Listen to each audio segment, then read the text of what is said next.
Всем привет! В этом ролике речь пойдет о двигателе АТМ-08 Колибри, переделанном для установки на модель судна. Это советский двигатель с рабочим объемом 0,78 см кубических.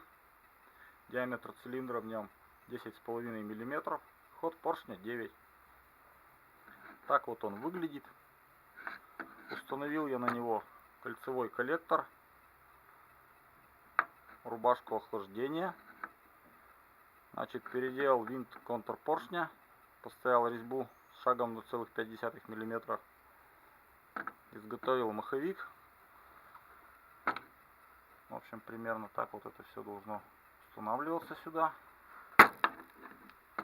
На будущее, я думаю, водрузить насос водяной на него, центробежный, вот этот, ну, грубо говоря, сюда закрепить на лапку, на мотораму.